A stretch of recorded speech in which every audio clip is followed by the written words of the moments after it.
Hello everyone, welcome to my channel. My name is Sharmishtha. आज का मेरा वीडियो होगा लिसनिंग प्रैक्टिस के लिए। आपको सुनने का अभ्यास करना है। मैंने पहले भी बताया है कि किसी भी भाषा को लोग सुनकर सीखते हैं, तो आप जितना सुनने का अभ्यास करेंगे उतना ही आप ज़्यादा उस भाषा के साथ अभ्यस्त हो जाएंगे और आप सीख पाएंगे। तो आज का सुनने का अभ्यास जो है बुक रीडिंग का है। बुक रीडिंग मतलब बुक का एक पोर्शन मैं पढ़ के सुनाऊंगी, उसको आपको ध्यान से सुनना है। You have to listen very carefully, you have to pay attention. तो आप जितना ध्यान से सुनेंगे उतना ही आपको समझ आएगी। तो मैं जस्ट रीड करूंगी, मैं इसका मीनिंग नहीं बताऊंगी। मैं जो आज बुक रीड करूंगी वो बुक है रस्किन बॉन्ड का dust on the mountain. Dust on the mountain का फर्स्ट चैप्टर है, वो मैं रीड करूंगी, सिर्फ उसके 2 पैराग्राफ्स। तो आप उसको ध्यान से सुनिए। पहला चैप्टर है a long dry summer. Winter came and went without so much as a drizzle. The hillside was brown all summer and the fields were bare.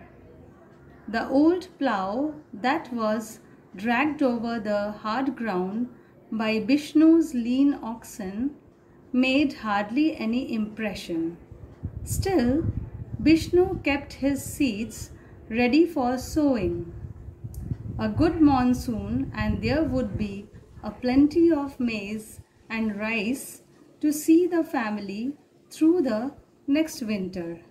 ये था पहला पैराग्राफ। दूसरा पैराग्राफ है Summer went its scorching way and a few clouds gathered on the southwestern horizon. The monsoon is coming, announced Vishnu. His sister Pooja was at the small stream washing clothes. If it doesn't come soon, the stream will dry up, she said. See, it's only a trickle this year. Remember when there were so many different flowers growing here on the banks of the stream?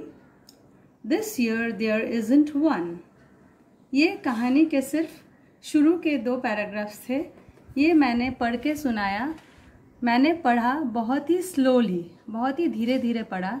तो इस कहानी को आप ध्यान से सुने होंगे तो आपको बहुत हद तक समझ आएगी। ये वाली कहानी रस्किन बॉन्ड की लिखी हुई है। डस्ट ऑन द माउंटेन कहानी के किताब का नाम है। ये छोटे बच्चे से लेके बड़े तक सब एंजॉय कर सकते हैं। तो आपको मैंने कुछ वर्ड्स के मीनिंग्स नीचे दे दिए हैं, तो उन मीनिंग्स को आप देखिए और इस कहानी को सुनकर खुद से इसके मीनिंग का समझने का प्रयास कीजिए। जितना आप खुद से प्रयास करेंगे समझने का, उतना ही आप ज़्यादा आगे बढ़ेंगे अपने इंग्लिश की समझदारी में। ये सिंपल सी स्टोरी का एक स्टार्टिंग है।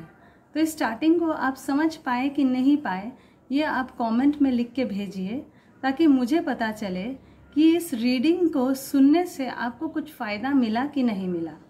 तो इसमें जो वर्ड्स खास करके मैंने सोचे कि हो सकता है आपको उसके मीनिंग पता नहीं होंगे, उसके मैंने मीनिंग्स नीचे लिख दिए हैं।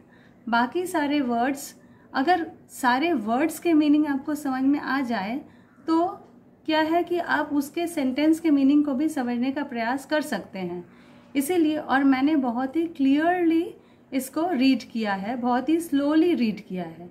पहले आपकी अंडरस्टैंडिंग स्लो होगी, पहले आप धीरे धीरे बोले गए वाक्यों को और धीरे धीरे पढ़े गए चीज़ों को समझ पाएंगे। उसके बाद क्या होगा, धीरे धीरे आप अपना स्पीड इंक्रीज़ कर पाएंगे। जितना आप सुनने का स्पीड बढ़ाएंगे उतना ही आप जल्दी सोच कर खुद से बोलने और लिखने में भी सक्षम हो जाएंगे। तो आज के वीडियो में मैंने ये दिखाया कि पढ़े हुए चीज़ों को सुन के समझने का प्रैक्टिस कैसे किया जाता है। या तो आप किसी से पढ़वाइए जिसको रीडिंग अच्छी आती है, आपको सुन के समझने की प्रैक्टिस करनी है। और दूसरा है पढ़ के समझना, वो तो मैंने न्यूज़पेपर रीडिंग, बुक रीडिंग, आप खुद बुक जब रीड करेंगे तो आप पढ़ के समझने का प्रैक्टिस होगा। जो कोई रीड करेगा, आप सुनेंगे तो आप सुनकर समझने का प्रैक्टिस होगा। आपस में दो लोग बात करेंगे, आप उसको सुनेंगे तो सुनकर समझने का प्रैक्टिस होगा। इस तरह के प्रैक्टिसेस को लेकर मैं आऊँगी और भी वीडियोज़ लाऊँगी जिसमें मैं बताऊँगी कि कैसे आप अपने इंग्लिश को इम्प्रूव कर सकते हैं।